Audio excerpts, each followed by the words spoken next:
Hey everyone, it's Gigi. On today's episode, I have Andrea here. We've been friends now, I think for like 4 years or something. We met on the internet as Gen Z marketers do. And I think we met in person for the first time at VidCon 3 years ago. Yeah, we have the same partner manager. No. Yeah, before that. And then we've just stayed in touch, always admired what she's doing, what she's building in the creator economy, speaking at similar places as me in the same industry. And I also think the through line of this episode that I really want to focus on is mindset here, and also uplifting yourself and surrounding yourself with other creators that are willing to be transparent and also willing to like root for you.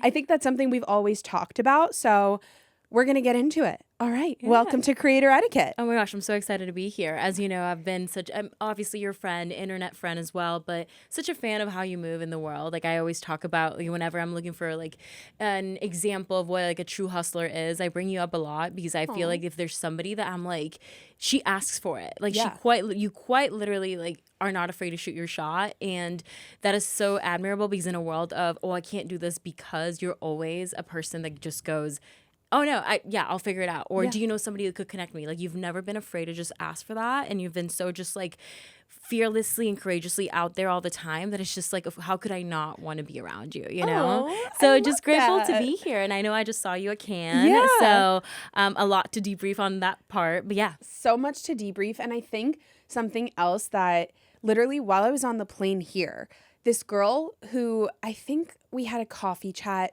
a while ago enough that I had to look up her LinkedIn profile to kind of be like, wait, who is this person texting me? Like, why did I give them my number? Yeah. So she texts me and she's like, I just became a full-time creator. I'm really interested in how you got started. I'm like, well, girl, I've been at it now for a long time. Yeah. Like I've been a creator since 2017, full-time since 2020.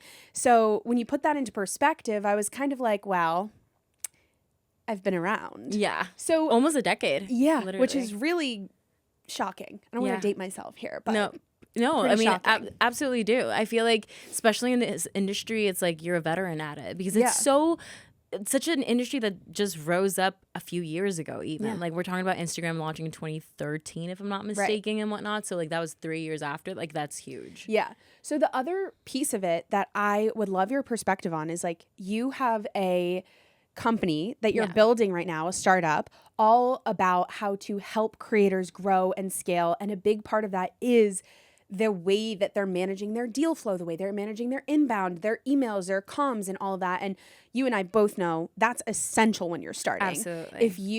And that's ultimately what you can offload to a real manager and a real business 100%. partner. But not every creator can afford that. And not every creator is ready to actually have a manager. Yeah. So can we just talk about Ginger for a little bit? Yeah, absolutely. Thank you for saying that. I think that honestly, like creator etiquette is something that I think about a lot and I talk about a lot because truly when it comes to deal making, like I have signed for myself as a creator, I've signed 6-figure deals. I've gone ahead and helped other people sign really big deals as well. And also as a business owner, because I had my agency, my marketing agency before all of this, like I've been familiar with what does it look like to sign a contract? Right. What do those conversations look like? What do handshakes look like? And what do those like actual like big deals in your life can look like if you were to just show up a little bit differently. And I think that the issue with creators is not a talent issue. It is not a discipline or consistency issue, as a lot of people like to say on the internet. I would argue it is definitely an etiquette issue. It is communication at the end of the day. And I think that with Ginger, for those who don't know, Ginger is like superhuman before creators. It goes ahead and tags all your emails to make sure that you never miss a deal. So literally my inbox just looks like event invite, PR, scam likely, paid deal, unpaid deal. And so even that allows me to respond quicker than the average person because I just see that pop off and I immediately don't just like shrug it off as, oh, this is another newsletter or yet another email from a client or whatever. Right. And so even that speed on its own is a form of etiquette. It is a form of showing up in a way where it'll make you stand out from everybody else who's probably going to respond 24 hours later, 48 hours later. Yeah. So as I'm building Ginger and as I'm helping creators learn how to communicate, even sending an email back, I will never forget when my manager, who I still have because he handles all the big deals, he told me like, yeah, one of my clients just submitted a screenshot of their notes app. And it was just like the concept in there. And he's like, do better. Like put together a Google Doc, a presentation, anything else, right? Yeah. And I was just, it clicked to me. And I'm like, wait, like this creator's probably charging so much money because I know who they are. And I'm just like, wow, like it truly is a communication issue. Clearly, he's not the talent. If they're willing to give him a 6-figure offer, it's not the talent. Yeah. It is quite literally the fact that he just doesn't think, or maybe just doesn't, sorry, not that he doesn't think, but like he just doesn't go above and beyond when it comes to the delivery of the first script, of that first email, because his zone of genius is in creation. Totally. Right? So obviously, operationally, it's not his zone of genius. It's not his forte. Yeah. And I think that that is what is keeping a lot of creators from growing and scaling. Yeah. That's what this girl ended up saying to me. She said, Gigi, I'm just feeling really discouraged and like it's impossible to actually succeed. And I said, financial literacy and understanding cash flow in your business and having a good mindset will get you farther than your talent ever will. Oh, yeah. That's literally verbatim what I said to her. Like I have the screen. I screenshotted it because I was like, wait, I'm literally talking to the perfect person about this today. And I'm so glad that now people can go and check out Ginger for this. Yeah, absolutely. Thank you for that. And also, I don't know if you've seen these post-Cannes Lions content about taste. Oh, like yeah. everyone's talking about taste right now. Personally, my hot take is that taste can be outsourced. Taste can be manufactured. For sure. And this idea of like, well, but like it's like that little je ne sais quoi that you add to things, that little extra talent. Talent can always be outsourced because you can either go and buy a course for video editing and make your videos better. You can go online on Upwork or whatever and find somebody who can make your videos better. But what cannot be outsourced is how you treat other people. Totally. It is your communication skills. It is the fact that you, when you walk into a room, you have a presence, I have a presence, and we both hold our own, right? Yeah. That is something that a lot of creators miss out on. They're so invested in, let me find a good video editor. Let me go on like YouTube to try to find like the latest video editing trend or how to make my content a lot more digestible and all that stuff. But the truth is that that is something so easy to manufacture, whereas actually showing up and having a conversation with a C-suite executive is completely different. Can you hold that on your own, you know? Totally. That was another thing that I prepped myself for ahead of Cannes, where I was like, what's my mantra of the week? And I don't know if I posted it on LinkedIn yet, but I definitely have said it to many people before. It was that I wanted to do good work with great people and have fun doing it. That was literally my mantra of the week. I was there to work. I know you had some partnerships. You were also speaking while you're there, so you were there to work. What did the prep for that look like so that you could hold yourself with a C-suite exec? Or like I interviewed 13 people, C-suites the whole week, founders, and it can be intimidating if you let yourself get in that mindset that it's intimidating. But for me, I'm like, oh, that's Tyler, CEO of Beehive. Yeah. Like he's my friend now. Like how cool is that? And sure, if you're talking to like the CMO of some, LinkedIn, maybe you get a different feeling because you're like, oh, startup versus like big corporation, public company. Does that feel different to you? What are your tips for that? Because a lot of people really feel like it's too far like it's too far out of reach, but it's not. But it's really not. You know what's so funny is that I think that everything when it comes to professionalism, it comes to knowing yourself on a deep, deep level. I know what my shortcomings are. Is that how you say that? Shortcomings? Yeah. Yeah. Like I know what my kind of like my Achilles heels are, like in the sense of I know that I get overstimulated in the heat. I know that I hate like bringing a lot of stuff with me. I don't like carrying things. I know that I don't perform really well if I have to worry about the angle or the microphone or the whatever. So this year this is my second Cannes and I invested in a videographer. I flew him from LA to Cannes. He was staying at my villa. We were together 24/7. Literally, like I was Game changer. It was a game changer, girl. And yes, it cost me a lot of money, but at the same time, I was focused on my zone of genius. I was focusing on the conversations that I had with the CMO at Duolingo, CMO of Microsoft, the global head director of at Dove. Like I was so focused on that and not on the nitty gritty of the things that suck away my inspiration. And mind you, I know that a lot of creators are not yet in a position where they could do that. I'm aware of my privilege. It's taken me a lot of years to get here. But I think that the reason a lot of creators just don't know how to show up in these rooms is because they don't know what their shortcomings are. They are not aware of the things that make them anxious in the first place. I have a friend that's like, she gets literal panic attacks when she has to choose an outfit for an event because she just doesn't like that. Like fashion, she hates fashion, but she's a hell of an entrepreneur. So she's like, you know what? I'd rather play the stylist so that I can just go ahead and focus on my zone of genius. Same with me. Like I know today I have a premiere. I am not going to go and sit there and try to do my makeup. That's Yeah. going to stress me out. It's going to take away from the brainstorming of the content that I need to do. So instead, I just invest money in Yeah. a makeup artist. And so I think that a lot of creators just need to start, the same way they pay $3,000 for a Sony FX3, they should start paying that money to things that make them feel comfortable in such spaces. So for me, it looked like a lot of planning. Like I was sitting down with Claude, just planning out my week. Literally, I was printing things out physically so I could have them in hand. I was talking to my friends and I'm like, hold me accountable for this. Or like, hey, this day I have this one interview. It might make me a little nervous. Can you be available so I can text you or whatever? Like I just did so much mental planning. So once I got there, I would minimize the amount of decisions that I had to make and therefore excel at the ones that I did have to make, I absolutely love that. And I did similar things, but it's also interesting. Like it was my first can, but I coincidentally was there with a friend who works at Publicis. And I was like, hey girl, if I pay you, will you follow me with my phone and my mini camera all week? Just take photos and videos of me. Like I will literally pay you for this. This is so valuable to me. And she was like, of course. Yeah. So that took literally so much worry about setting up a tripod, making sure the battery's charged. Is the camera left on? Blah, blah, blah. Like, am I going to get the shot? Now I probably am going to be posting about Can for another 2 or 3 weeks. Literally. And aside from that, something else I did. So I actually am the opposite. It's not that I love carrying a bag. I just love knowing that I have everything I could need.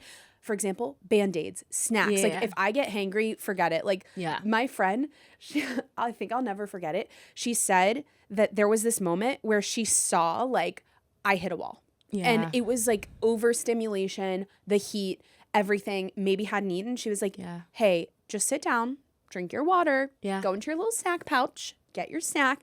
And then within like 40 minutes, I was like revived. 100%. So I just think it takes planning. And a lot of people don't plan ahead. So, okay, shifting gears a little, you have built like a 7-figure personal brand. That's a huge benchmark, which is really exciting. It's something so many creators aspire to get to.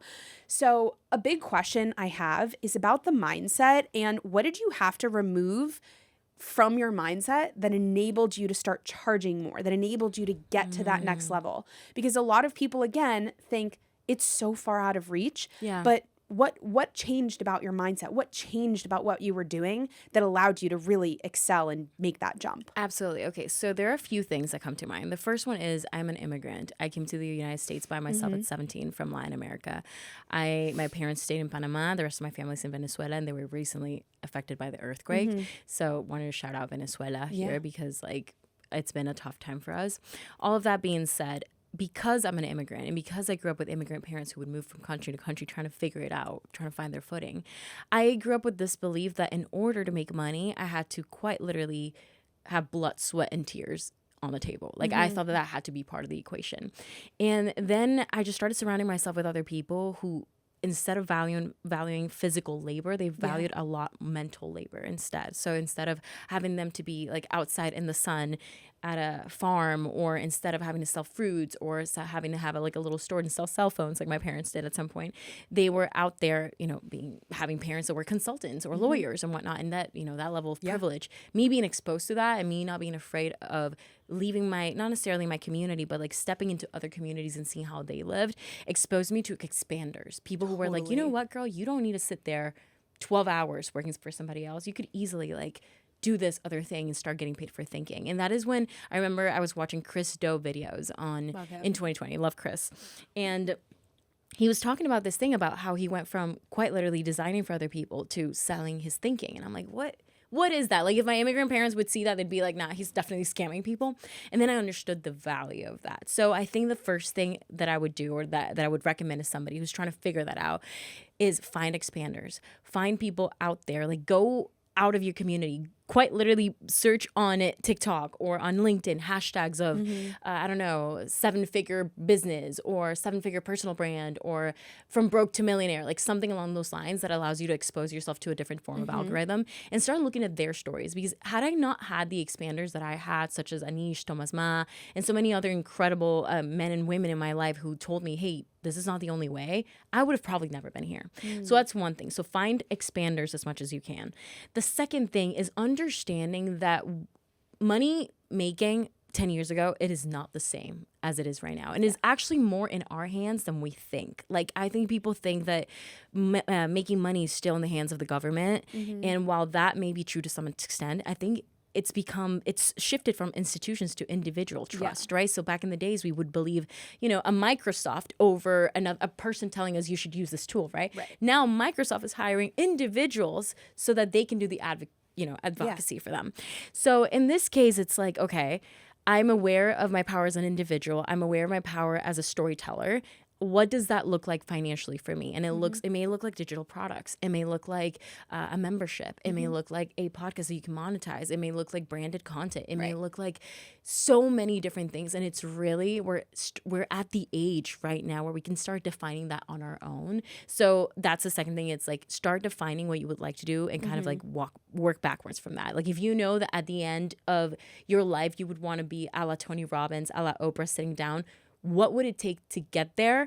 And how would I start it in like micro ways right now? So for example, this right now, it's like you're quite literally working your way up there. You know what I mean? You may be like the next Mel Robbins simply because you're putting in the work right now. And you're like, girl, I'm so dead ass. I'm so dead ass. Like, it is really that simple. And I think that at the end of the day, whether we want to admit it or not, this is a volume game. Totally. It's at the end of the day, it's like, are you willing to show up when no one's watching? Are you willing to show up when there's no momentum? There's crickets in the room. Are you willing to show up when nobody wants to open the doors? Like, if the answer is constantly yes and yes and yes and yes and yes, at some point something's gonna work, because that's just how the spaghetti works. Like, at some point you're gonna throw it at the wall and it's gonna be cooked enough for it to stick. Totally. Andrea's whole point is that followers don't equal income. Professional development does. That means actually doing the unglamorous work. Reading reports, studying what other professionals do, and building your own playbook. This segment's a part of our partnership with Adobe Acrobat.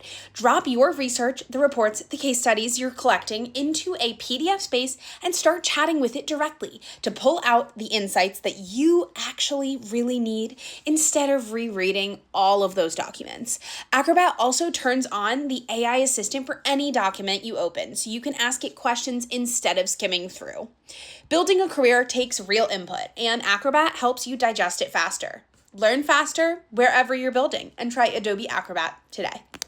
So you mentioned expanders, and you and I have talked privately about mindset a lot. And sometimes I think there have been moments, especially in the creator economy, where you're faced with, not you, anyone subjectively could be faced with, a energy vampire or a relationship with a talent manager or a relationship with a creator peer. What is your best way or your best advice to kind of protect yourself as you're pioneering this industry alone? Because it can be really lonely. And another question I'll ask you a little bit later is kind of about, is it lonely at the top and does it have to be? Yeah, that's a great question. Both are great questions, actually.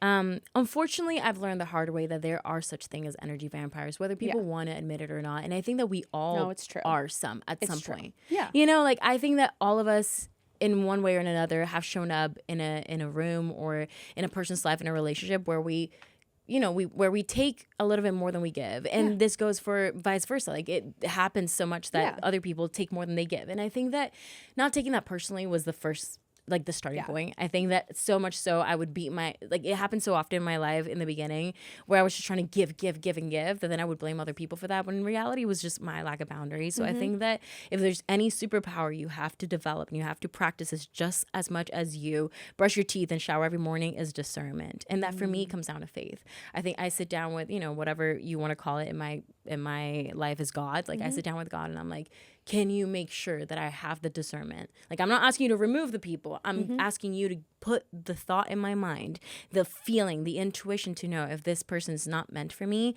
Make it so obvious. Make me a spotter of energy that does not belong in my life. And I'm telling you, it's been a game changer, girl, because I no longer take it personally. Even at Cannes, you have no idea how many times I had these little moments and encounters with people that, like, people who would be like, oh my gosh, so great to meet you. And then they just immediately would forget your name and treat you like unless they remember what you had to offer. Yeah. And the same way that they would grab my phone at their ad, I'd be like, cool, thank you. I'll remove, unfollow. Yeah. And I just do it because it's just not worth my time. And I don't want to be disrespectful of their time because clearly if the vibe is not coming from that end to here, it's also not going to come from here to there. And I don't want to take away from space in their life, right? So that's the one thing. It's like, can we talk yeah. about can Yeah. with that? So what you just mentioned also is not taking rejection personally. Yeah. Which is so important in business. Like that also happened to me at Can, where somebody, I didn't remember who they were, but I knew that I was connected with them on LinkedIn. But I went up, I said hi. It was at like a mixer, a happy hour. Exact same scenario. Said hi, introduced myself. They were stone cold,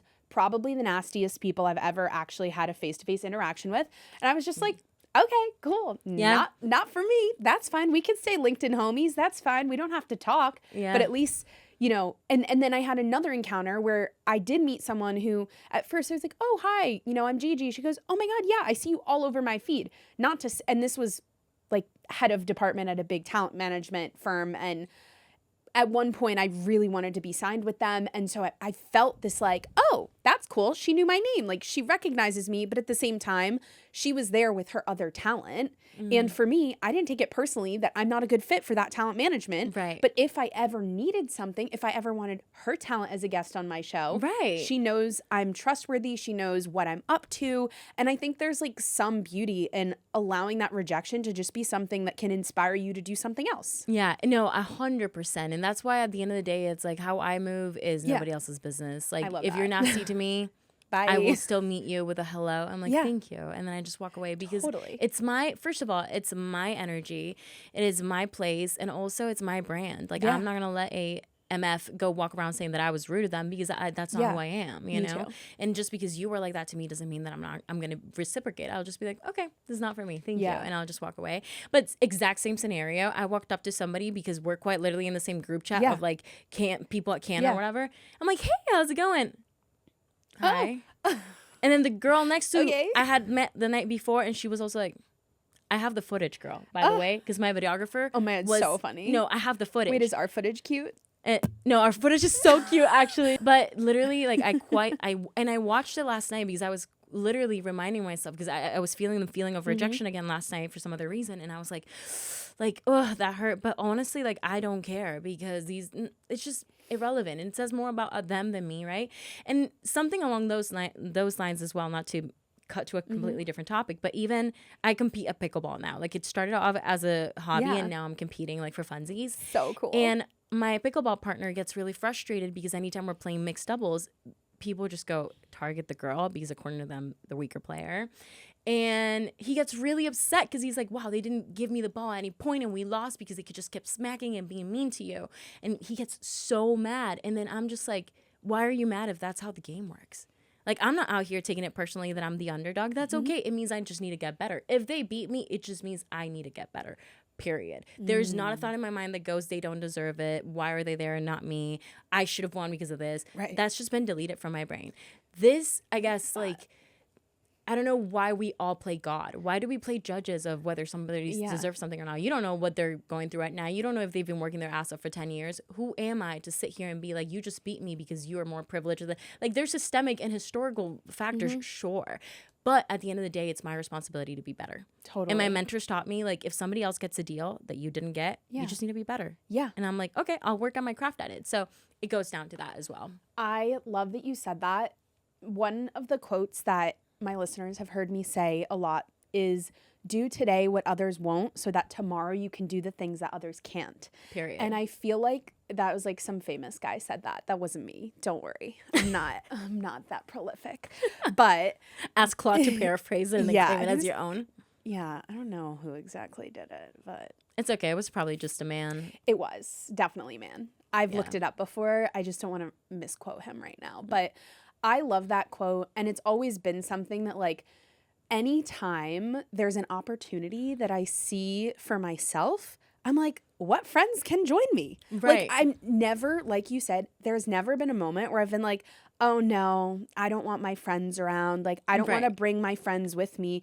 Anytime I'm able to get a free conference pass for a friend or bring someone along with me, and maybe the exchange that's like the value is maybe they're doing my BTS while I'm there. And like Right. a real friend will do that for you. But Right. like never in my head did I say having certain people around will close me off to other opportunities. It Yeah. only expands them. 100%. And also, at the end of the day, and I think that this is why I'm not for everybody when I give Yeah. these advice, it's because if I were to blame everything else but me, that means that there's external control that I don't have. And to Yeah. me, that's terrifying. Yeah. Like, I'd rather sit in my room at night and be like, dang, my videos need to be better than just saying, well, everybody else's videos popping off because they're prettier, because they're smarter, because Yeah, at no that victim point, mindset here. yeah, no victim mindset. And so, like, I think, and that's why, like, I think my advice is not for everybody, because some people will sit there and, like, explain and, like, tell me why I'm wrong. And it's just, like, that's just how I think. Yeah. In the same way that when I have discernment with other people, that's just how I think. Now, you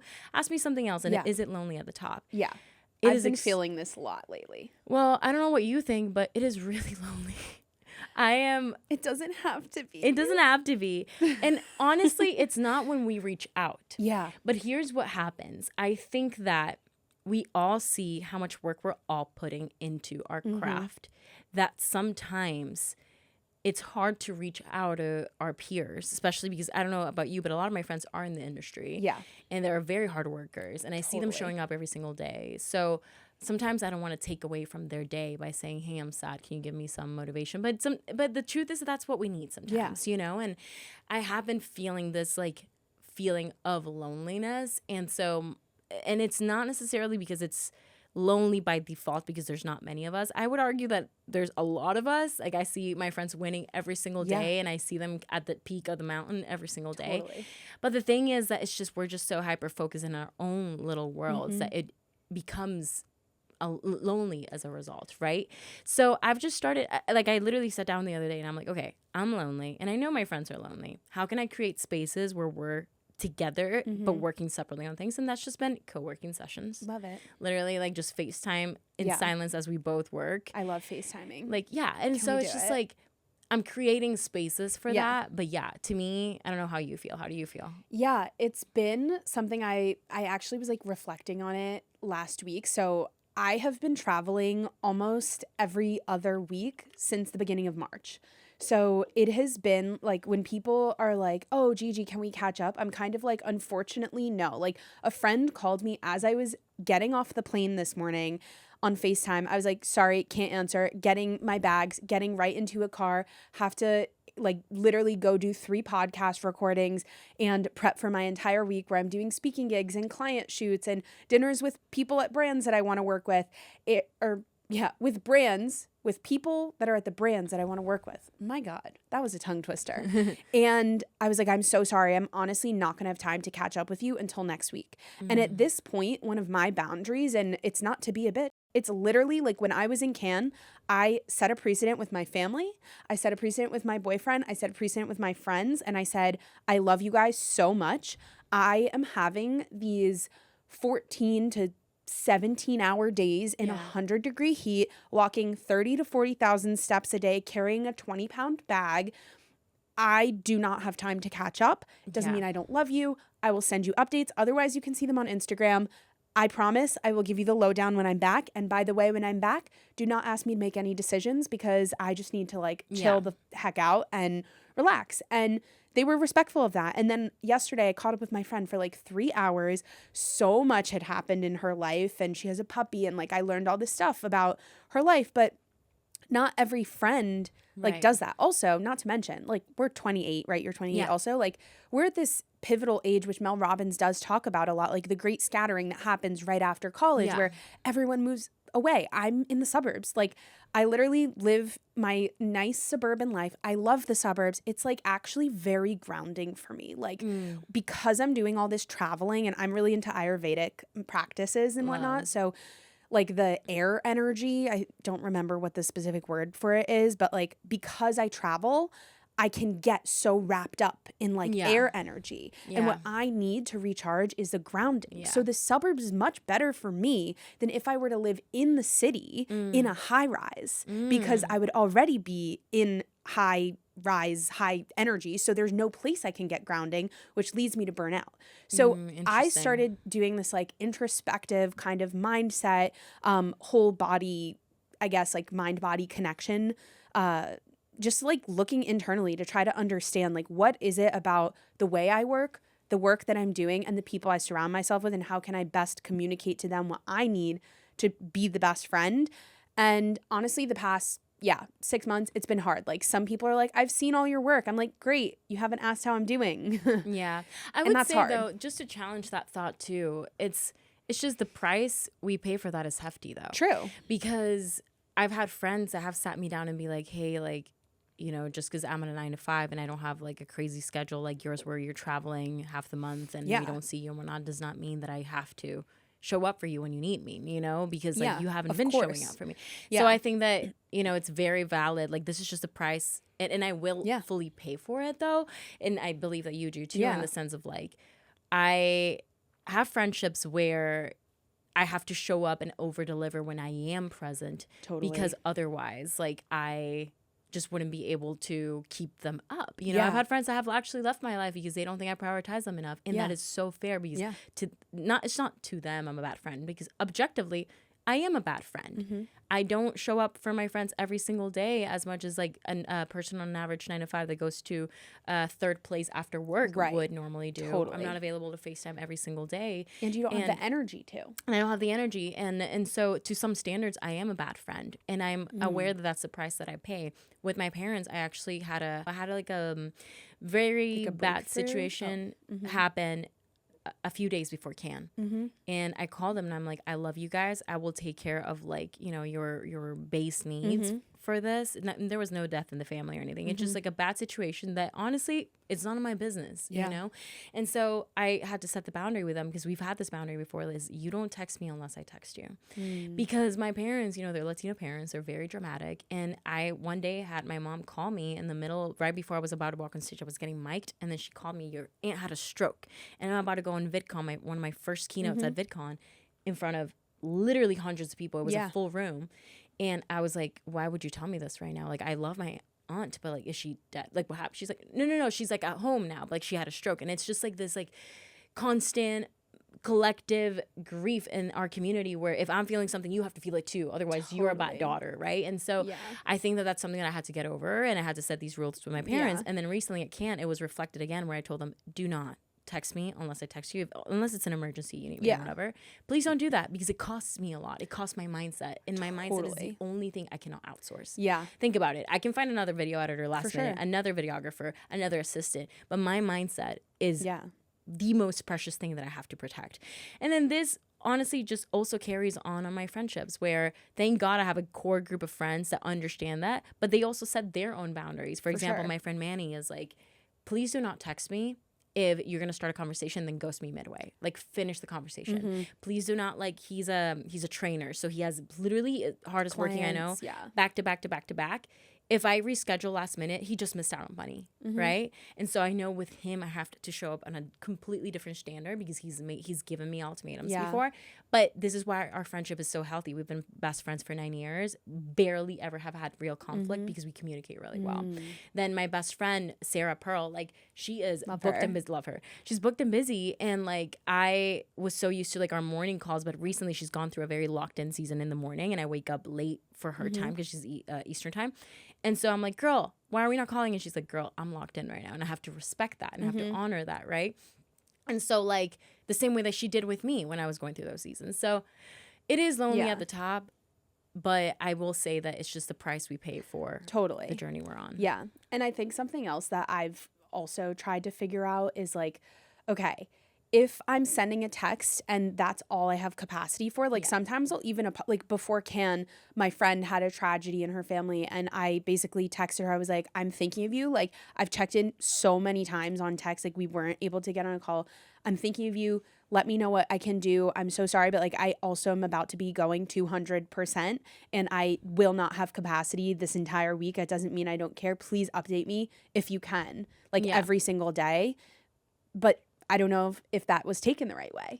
And so sometimes that will happen while I'm on these things because I agree. Right before I go on stage, I have to worry about if my mic craps out on stage. Right. I have to know, hey, that's funny. I can crack a few jokes. Hey, I can just be like, you know what? This is a part of being a speaker. If I were to freak out on stage, I would jeopardize my posture as a professional speaker. I never would want to do that. And so I totally am on board with what you're saying and agree. It's the price that we pay. It's definitely hard to grapple with though. Yeah, because 100%. Like at the end of the day, you're like, oh, it's lonely. But again, I don't think it has to be. And I love the idea of co-working. I also love the idea of not just having friends in like the same industry. Like I think it's Right. great to have friends that are like some of my closest creator friends are like data creators or engineer creators, B2B creators, or they're talent managers. They have their own talent firm or they have PR firms. Like they're in a way building in public on social, but they're not directly doing what I'm doing. Yeah. Nobody's doing the same thing you're doing ever. Yeah. And when you just get that thought that like, oh, that person's copying me and that person stole my idea, I'm like, nobody's original ever. Like, Right. calm down. Yeah, 100%. I also think that in general, like you said, like we've both been saying, like there's prices that we pay for this level of life. Yeah. And I unfortunately would pay it Yeah. any day. Me too. And I also have Wait, surround. Yeah, can go I ahead. ask why? Yeah. Well, because, that's such a hard question because on the physical front, like on this realm, my answer is like why the not? If my my grandmother didn't have a choice, my mother did not have a choice. Like all my female ancestors before me had to either get married and being stuck in unhappy relationships and if they were able to study, they were not able to like actually work and whatnot. You're telling me I have the freedom of choice? Totally. That is a privilege that like I would say nothing can buy. Yeah. This is just the generational lottery. I was born Absolutely. at the right place at the right time, and that is the only reason why I'm sitting here with you right now. There's women out there that are not allowed to dance or wear what they want, and you're telling me that I have the privilege to do with this life what I want, and I wouldn't want to do that. If this is what brings me joy and just life, and also it's of impact to others, why the not? Yeah. So let's start there. But on the Love physical it. realm, like first of all, I love giving myself everything that I want. Like there's no man that could offer me what I already give myself. They Totally. could only offer me how they treat me. And that's Yeah. why it's intimidating to date a female entrepreneur. Totally. But also, my parents. Yeah. Like my dad is became disabled a few years ago because of his diabetes, and like I just want them to be comfortable. Like if I can just at least focus on that, which I have since a few years ago. I was like, stop. Like my mom let go of her spa and everything. Like they're good, and so like I worry about them, and that's it. And just retire myself. Like why not? Why not? And then on the spiritual realm, like I truly believe that stories are a gift to the world. You know, there's somebody out there that lives with what you live with chronic illness. They're like an entrepreneur trying to figure it out. Because I remember not long ago, you and I were on a call 4 years ago trying to figure things out. Like, what do we do? Literally. How do we monetize? How do we do this? Right? Yeah. And like now you're doing it. Hours. And then, literally. And then now there's another version of a Gigi somewhere out there that is Totally. looking at you to be like, okay, maybe I could do it if she could do it. Yeah. You're telling me that there's other girls that come from the same country I come from, color, that speak like me, look like me, and I could be the thing that gives them the hope to show up. Yeah. Of course I'm going to do it. So that is why I pay that price, and I'm love okay with that price, and Yeah. I'm okay with going to sleep and being like, heck, I could have talked to somebody today, but I know that there will be time and space for that. Yeah. It sounds like you're really fulfilled by your work. I am. Most days, I would say. I definitely feel like there's a level of purpose that's missing still. I think it's IRL. I don't know about you, Yeah. but I'm starting to get burned out with all the AI stuff. Yeah. As a tech startup founder, I'm Yeah. starting to get really burned out. I feel that. Even with brainstorming, girl. This morning, I was like, I need to brainstorm a concept for tonight and whatever. And I'm like, you know what? This is the first time I'm not going to use AI for brainstorming. Like I have in a while. I'm going to go pen and paper and just think, because it's been burning me out and I want more IRL stuff. So I think that my next step in order to feel more of that fulfillment would be to start hosting more things in person. Totally.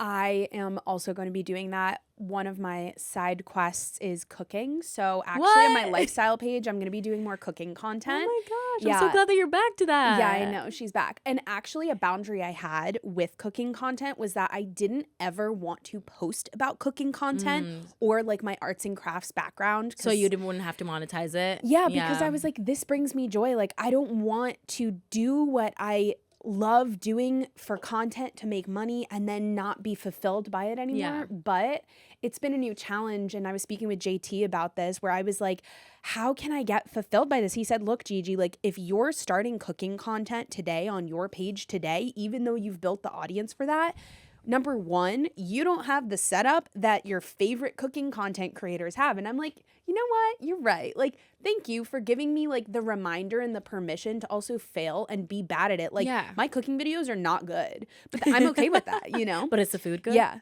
Oh, yeah. Yeah. No That's notes. No all that notes. matters. 100%. Yeah. Same I'm with a me. great chef. It's like, even though I've started competing in pickleball, which like brings me a lot Yeah. of anger, because why would I do that? Yeah. I don't post about it. Yeah. I'm starting to sew. Cute. I've been learning how to sew. I sewed my own tote bag the other day. Oh, man, it's so I will fun. not post about it. Yeah. I will, I sing it and play multiple instruments. If I post about it, it's for funsies. I do not want to make Yeah. a music page. Like, Totally. I just have to find things that fulfill me outside of all of this. I love that. So, my one last hot take rapid fire question is, if you were to give somebody out there a creator etiquette tip, what would it be? Oh my gosh. This is a great question. If I couldn't say anything else, and I would be like, hey, you have to learn this one thing, is learn about the core human desires. The second you learn about the core human desires and you start spotting them in other people by just in the way that they talk, you're going to become a master negotiator. I think that I've truly become like a master negotiator in my own space and in my own like ways and realm, because I went from thinking about the money itself and started thinking about, when I'm talking to this person, what do they mention repeatedly? Do they have kids? Do they have pets? What are their side hobbies? How can I be of service to them? And ultimately, that understanding what their desires are as a person allows me to understand how they're going to spend their brand money. I love And it. so I think that if we were to just listen a little more, people telling themselves, and this goes for good and bad, like they'll tell you exactly who you are based on that one sentence that they share with you, based on how they introduce themselves, how they look at you. And so I think like learn about what those desires are, and you will become a master storyteller immediately. I love it. Well, thank you so much for joining us on Creator Etiquette. You've been such an amazing guest. I wish I could talk to you for like 2 more hours. No, literally, me too. Yeah. We should. Sad. We should. Maybe like later or tomorrow or the next day It's or okay. whenever. Whenever. Co-working. Co-working, yeah, Co-working, yeah. absolutely. Let's do it. All right. See you Thank guys next you. time. Bye.